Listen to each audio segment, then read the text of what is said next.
श्री गुरु चरण सरोज रज निज मन मुकुर सुधारि। वर्णहु रघुबर बिमल जस जो दायक फल चार। बोलिए सियावर रामचंद्र की जय। श्री राम मैं सब जग जानी करऊं प्रणाम जोर जुग पानी। आइए, भगवान का जो बाराह अवतार है वो क्या है। देखिए, जितना भी जीव वनस्पति जगत है सब पृथ्वी में ही स्थिर है, पृथ्वी में ही रहता है।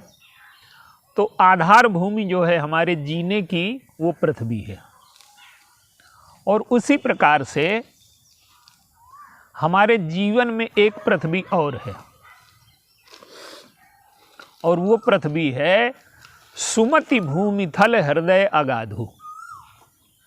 हमारी जो भूमि है वो बुद्धि की है। तो जो मनुष्य का जीवन है उसके जीवन का जो आधार है वो बुद्धि है। और जितनी अच्छी बुद्धि होगी मनुष्य का जीवन उतना अच्छा हो सकता है। तो ये जो हिरण्याक्ष नाम का दैत्य है उसके वध के लिए भगवान का बाराह अवतार होता है, जब वो पृथ्वी को चुरा लेता है। और पृथ्वी को चुराने का तात्पर्य क्या है?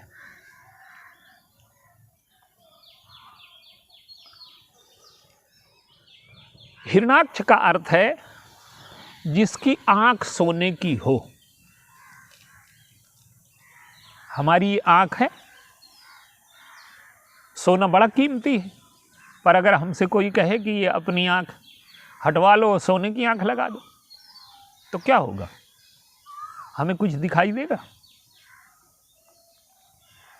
तो कोई सोना कितना भी कीमती हो पर हम सोने की आंख नहीं लगा सकते। तो ये जो लोभ है ये है सोने की आंख। जब हमारे जीवन में हमारी बुद्धि में लोभ प्रवेश कर जाता है तो हमारी विवेक की आंख बंद हो जाती है और सिवाय लोभ के हमें कुछ नहीं दिखाई देता। मनुष्य को जीने के लिए कितनी भूमि चाहिए? बहुत थोड़ी सी। लेकिन हिरण्याक्ष कौन है जिसे पूरी पृथ्वी चाहिए और उससे भी संतोष नहीं, उसे छिपा लेता है, चुरा लेता है। कहने का अर्थ ये है कि जब हमारी बुद्धि लोभ से ग्रस्त हो जाती है तो हमारे जीवन में हिरण्याक्ष का प्रवेश होता है और हमारा जीवन पतन की ओर जाने लगता है। तो जो भगवान का अवतार है बाराह है वो पृथ्वी के उद्धार के लिए हुआ। और श्री रामचरितमानस में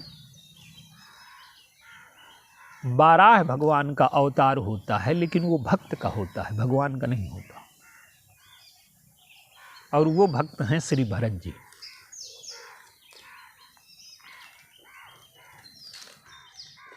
आप देखिए, हमारे जीने का जो आधार है वो बुद्धि है। जीवन की क्वालिटी, जीवन का स्तर बुद्धि तय करती है। लेकिन बुद्धि के कई प्रकार मानस में बताए गए। बुद्धि का एक प्रकार है मंथरा। गोस्वामी जी कहते हैं कि नाम मंथरा मंदमति चेरी कह के केर। मंथरा मंद बुद्धि है और बाहर से देखें तो ऐसा नहीं लगता। अकेले उस दासी ने अयोध्या की सारी व्यवस्था पलट करके रख दी। इतनी तीव्र बुद्धि है वो कि लोगों के अंतःकरण को पढ़ना जानती है। कैकेयी के अंतःकरण को पढ़ना जानती है और दशरथ जी के अंतःकरण को पढ़ना जानती है। और कैकेयी की उदारता से प्रभावित नहीं होती। और सारी की सारी योजना, गुरु वशिष्ठ जी, दशरथ जी, मंत्रिमंडल का प्रस्ताव, सारे लोग एक तरफ रह गए और मंथरा की योजना सफल हो गई, तो क्या हम उसे मंदबुद्धि कहें? लेकिन बुद्धि का परिणाम क्या आया? देखिए, जो परिणाम होता है उससे तय होता है जीवन। आज व्यक्ति बुद्धिमान तो है, लेकिन उसके जीवन में प्रसन्नता नहीं है, उसके परिणाम अच्छे नहीं आ रहे, उसकी आयु घट रही है, उसका आनंद घट रहा है, उसकी प्रसन्नता घट रही है। आज मनुष्य के जीवन का सबसे बड़ा संकट क्या है? जहर जो है, विष जो है, हमारे जीवन को मार देता है।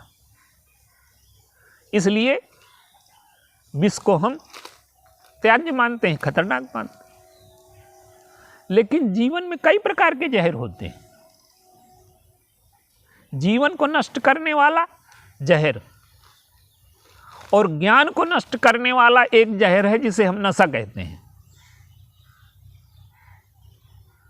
और आनंद को नष्ट करने वाला एक जहर है जिसे हम पाप कहते हैं। तो जो हमारे जीवन को जो हमारे जीवन के आनंद को नष्ट कर दे, जो हमारे जीवन के ज्ञान को नष्ट कर दे, जो हमारे जीवन को नष्ट कर दे, वो सब विष के अंतर्गत आते हैं। तो मंथरा बुद्धिमान है, लेकिन उसका अंतिम परिणाम क्या है? अपयश मिला, दंड मिला, और जीवन में दुख की सृष्टि हो गई। तो बुद्धिमत्ता आज के युग में देखा जाए तो मंथरा बड़ी बुद्धिमान, और आज बुद्धिमत्ता की परिभाषा ही यही है। मंथरा की बुद्धिमत्ता क्या है? कि वो दूसरों के सुख से दुखी हो रही है। और आज कितने लोग होंगे जो दूसरों के सुख से दुखी न हो? अधिकांश लोगों के अंतःकरण में मंथरा बैठी है, और केवल दुखी नहीं है, दुखी तो हो ही गई मंथरा। और जब दुखी हुई तो दूसरों का सुख कैसे नष्ट हो, इसके लिए सारी बुद्धि लगा दी। तो जब हम अपनी बुद्धि का प्रयोग दूसरों के सुख को नष्ट करने के लिए करने लगते हैं और दूसरों के सुख से दुखी होने लगते हैं, तो मंथरा का अवतार हमारे जीवन में हो जाता है।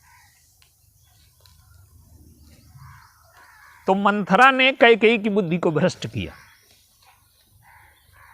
अब आप देखिए, गीता में एक श्लोक है, संगात संजायते कामः, कामात् क्रोधोद्भिजायते, क्रोधात् भवति सम्मोहा, सम्मोहात् स्मृति विभ्रमः, और स्मृति भ्रंशात् बुद्धिनाशो, बुद्धिनाशात् प्रणश्यति।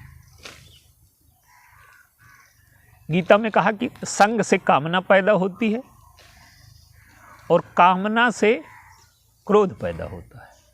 गीता में एक कड़ी छोड़ दी गई, कामना से, इच्छा से, कामना से लोभ पैदा होता है, और जब लोभ की पूर्ति में बाधा आती है तब क्रोध पैदा होता है। लेकिन गीता में लोभ को छोड़ दिया गया। क्यों? कि लोभ कोई ऐसी वस्तु नहीं है जो पूरी हो जाए। ज्यों 10 20 50 मिले, सत होए हजारन लाख मंगेगी, कोटि अरब खरब असंख्य पृथ्वीपति होन की चाह जगेगी।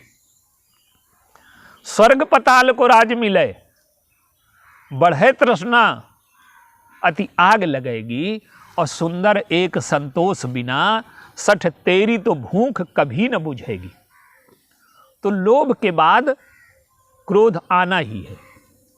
तो कामना, कामना से क्रोध, और फिर क्या है? क्रोधात् भवति सम्मोहा, क्रोध से मोह का उदय होता है। सम्मोहात् स्मृति विभ्रमा। देखिए, कैकेयी के जीवन में मोह का उदय क्या हुआ? पहले जब मंथरा आई तो कैकेयी जानती हैं कि ये कूट बुद्धि है, मूढ़ बुद्धि है, मलिन है, घरफोरी है। पुण्य से कबहु कहा से घरफोरी, तो धरी जीभ कढ़ावों तोरी। राम के राज्याभिषेक से कैकेयी को प्रसन्नता है, और मंथरा को जानते हैं कि कुटिल बुद्धि है, मूढ़ बुद्धि है, घरफोरी है, लेकिन इस जाने हुए सत्य को भूल गई। और अपने जाने हुए सत्य को भूल जाना ही मोह है। सोई से मर सोई सुआ और सोई बहुर बसंत, और तुलसी महिमा मोह की समुझ सराहें संत। अपने जाने हुए ज्ञान का अनादर मोह कहलाता है। तो मंथरा को घरफोरी जानती हैं, लेकिन मंथरा की बातों में आ गई। और गोस्वामी जी ने लिखा कि कैकेयी की जब बुद्धि मोहित हुई तो क्या कहते हैं, सबरी गान मृगी जनु मोही। अब मंथरा कौन है? सबरी की ध्वनि से मृगी जब मोहित हो जाती है तो जो सबरी है उसका वध करती है। तो कैकेयी उसके लिए बलि पशु हैं। और गोस्वामी जी ने संकेत भी किया, लखई न रानी निकट दुख कैसे, और चरय हरित तिन बलि पशु जैसे। कैकेयी मंथरा के लिए बलि पशु है। वो झगड़ा लगाना चाहती है, परिवार में फूट डालना चाहती है, लोगों में दुख पैदा करना चाहती है। तो जब हमारी बुद्धि लोगों में दुख पैदा करने में लग जाए तो हमारे जीवन में मंथरा आ गई। तो कैकेयी मोहित हो गई। और फिर इसके बाद लिखा है कि सम्मोहात स्मृति विभ्रमा। फिर अपने जाने हुए सत्य को भूल जाना और बुद्धि में भ्रम पैदा हो जाना। उसको जानते थे कि ये घरफोरी है, लेकिन कहती हैं कि तो समहित न मोर संसारा, और बहे जाति कहूं भैंस आधारा। बहते हुए को तू आधार बन गई। ये बुद्धिनाश, ये जो है स्मृति भ्रंश है। जाने हुए सत्य के विपरीत आचरण करना, ये स्मृति भ्रंश है। और फिर लिखा है कि स्मृति भ्रंशात बुद्धिनाशो। जब स्मृति भ्रंश हो जाती है तो बुद्धिनाश हो जाता है, और जब बुद्धिनाश हो जाता है तो व्यक्ति का पतन हो जाता है। ये मनुष्य के जीवन की पतन की गाथा है। और यही हिरणाक्ष का अवतार है। हिरणाक्ष, मंथरा ने क्या किया, कैकेयी की आंखों में हिरणाक्ष प्रवेश करा दिया, लोभ पैदा कर दिया। तुम्हारे पुत्र को राज्य मिलेगा, और कौशल्या के पुत्र को राज्य मिलेगा, तो तुम्हें क्या मिलेगा। और कैकेयी की बुद्धि इतनी भ्रष्ट हो गई, लोभ का हिरणाक्ष उनकी आंखों में ऐसा बैठ गया कि इतना भयंकर दृश्य गोस्वामी जी ने संकेत किया कि कैकेयी की आंखों में अयोध्या में इतना अनर्थ हो गया, प्रजा अनाथ हो गई। भगवान राम लक्ष्मण सीता जी वन को चले गए, दशरथ जी की मृत्यु हो गई, लेकिन कैकेयी की आंखों में जो लोभ का हिरणाक्ष बैठा है वो उन्हें कुछ देखने ही नहीं देता। देखिए, कामी हमेशा वर्तमान में जीता है और क्रोधी भूत में जीता है, और लोभी हमेशा भविष्य में जीता है। तो कैकेयी को क्या दिखाई दे रहा है कि ये लोग जो मेरे विरोध में हैं, मेरे पुत्र को राज्य में गद्दी में बैठने दो, फिर ये सब मेरे चरणों में पड़े होंगे। कैकेयी को वर्तमान नहीं दिख रहा, दशरथ जी की मृत्यु नहीं दिख रही, लोगों का दुख नहीं दिख रहा, पीड़ा नहीं दिख रही। और जब हमें लोगों का दुख और पीड़ा दिखना बंद हो जाए और केवल हमें लोभ दिखे, तो आप समझिए कि हमारे जीवन में कैकेयी की तरह से लोभ का हिरणाक्ष बैठ चुका। अब भरत जी आए। भरत जी ने जब प्रवेश किया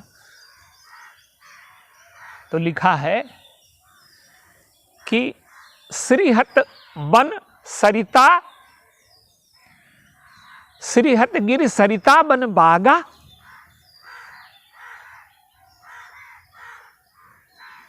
वन बाग नदियां तालाब सब श्रीहत हो गए हैं। आज मनुष्य जिस विकास का दावा कर रहा है वो विकास केवल लोभ का हिरणाक्ष है, लोभ की अधिकता है। और आज ये देखिए सब हमारे जीवन में श्रीहत हो चुके हैं। आज विश्व वन दिवस है, तो जब तक मनुष्य की बुद्धि से, मनुष्य की आंखों से लोभ का हिरणाक्ष नहीं हटता, पृथ्वी का दोहन अलग बात है, पृथ्वी का शोषण अलग बात है।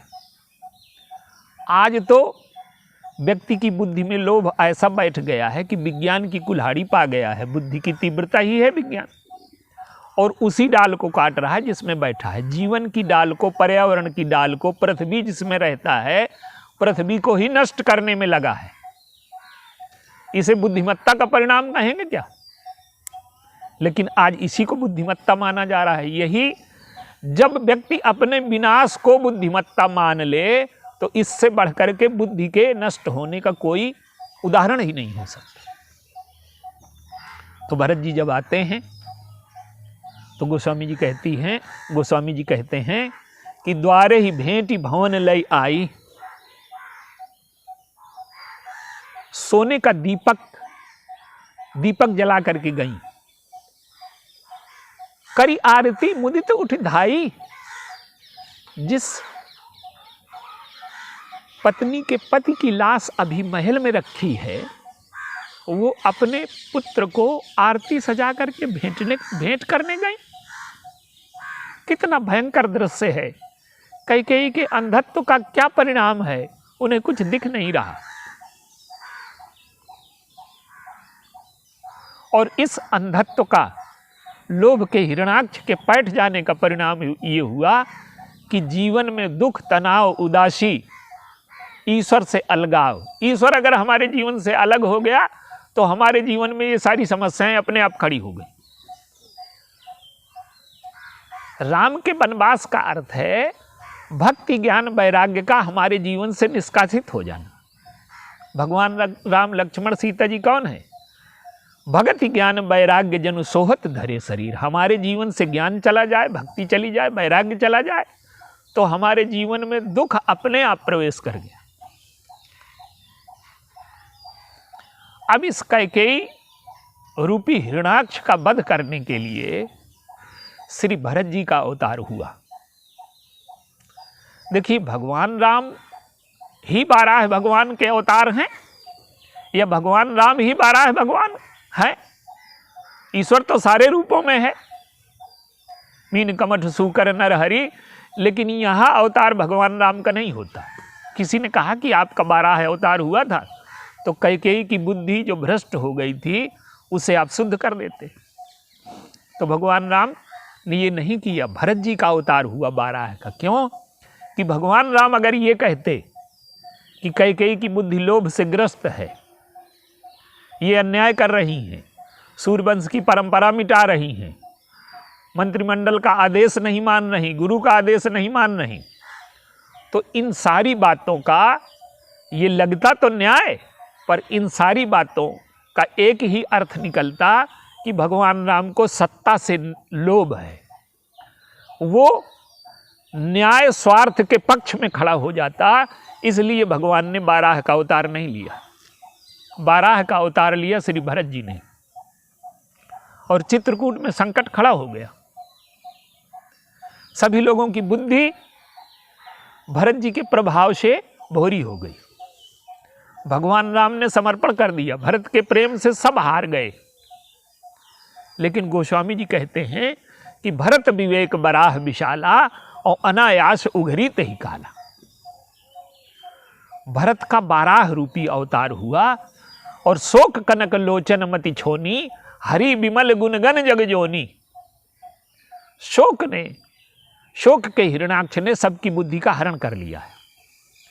अगर वो ये कहें, जितने लोग हैं, कि राम वन को चले जाएं, तो अब भगवान राम को वन जाने के लिए कहने में शोक होता है।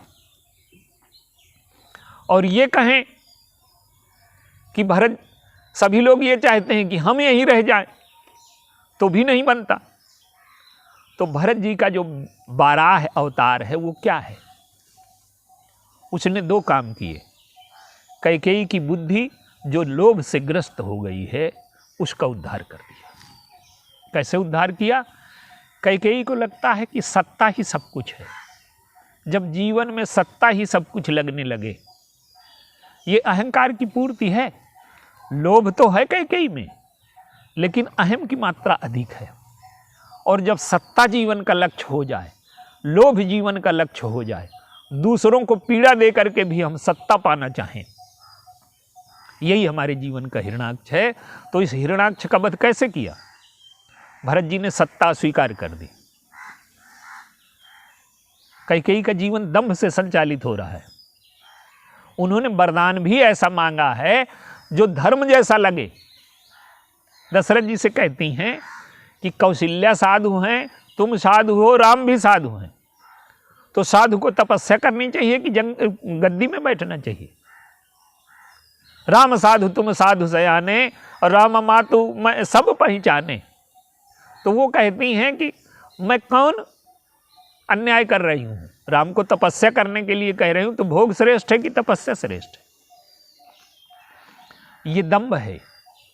लोभ के साथ इच्छा रहती है, लोभ के साथ दंभ रहता है। तो कैकेयी में इच्छा भी है और दंभ भी है। तो वो कहती हैं कि छोटे के लिए छोटा, छोटी वस्तु, और बड़े के लिए बड़ी वस्तु मैं मांग रही हूं। तो भरत जी क्या करते हैं? वो कहते हैं कि तपस्या श्रेष्ठ है। तुमने राम के लिए तपस्या मांगी, तो तपस्या तुम्हें तब भी श्रेष्ठ लगे जब तुम्हारा पुत्र तपस्या करे। उन्होंने राज्य को अपना माना ही नहीं, गद्दी पर बैठे ही नहीं। वो चाहते तो 14 वर्ष गद्दी पर बैठ सकते थे, लेकिन इससे कैकेयी के हिरणाक्ष का वध न होता। तो गद्दी पर जब वो नहीं बैठे, तो कैकेयी को लोभ की व्यर्थता, कैकेयी के हिरणाक्ष का वध कर दिया। और चित्रकूट में सबकी बुद्धि शोक से भ्रमित हो गई। तो वहां भरत जी का अवतार हुआ और उन्होंने भगवान को हराया नहीं, स्वयं आदेश मांगने लगे। आज प्रेमी, उनका प्रेम जो है विंध्याचल बन गया। 2 चीजें गोस्वामी जी ने लिखी। अवसर देख स्नेह सम्हारा, और बढ़त बिंद जिन घटज निवारा। उनका प्रेम इतना बढ़ रहा है कि संसार में ज्ञान का सूर्य अस्त हो जाए। तो उन्होंने अपने प्रेम को रोक लिया और बाराह भगवान के रूप में प्रकट हुए। तो अगर आज जिस बुद्धिमत्ता को मनुष्य मान रहा है और उसकी आंख में लोभ का हिरणाक्ष बैठ गया है, और इस लोभ ने पृथ्वी को नष्ट कर दिया है। और वैज्ञानिक तो हमारे कहते हैं कि अगर यही विनाश की गति रही, सारी प्रजातियां नष्ट हो रही हैं, जीवों की, वनस्पतियों की, पर्यावरण प्रदूषण जो बढ़ रहा है, ग्लोबल वार्मिंग जो बढ़ रही है, दक्षिणी ध्रुव पिघल रहा है, 6 मीटर तक समुद्र का जल स्तर उठ जाएगा, सारे जो समुद्र के किनारे के शहर हैं सब नष्ट हो जाएंगे। जब पर्यावरण नष्ट हो जाएगा तो मनुष्य भी नष्ट हो जाएगा। और इस बुद्धि को शुद्ध करने का उपाय ये है कि हमारी जो बुद्धिमत्ता का भ्रम है, हमें लोभ की अधिकता है, अगर वो समाप्त हो जाए और हमारी बुद्धि में विवेक जागृत हो जाए, और यही हिरणाक्ष का वध है। और भरत जी ने उस लोभ को अस्वीकार करके, सत्ता को अस्वीकार करके, अपने जीवन में त्याग, वैराग्य और विवेक का परिचय दिया, मर्यादा का पालन किया, भगवान की भक्ति में अपने जीवन को डुबोया और विवेक पूर्वक राज्य को चलाया। यही हिरणाक्ष का वध है। ये हम सबके जीवन में अवतरित हो भरत जी का 12 है अवतार, जिससे पृथ्वी का, मनुष्य का कल्याण हो। बोलिए सियावर राम।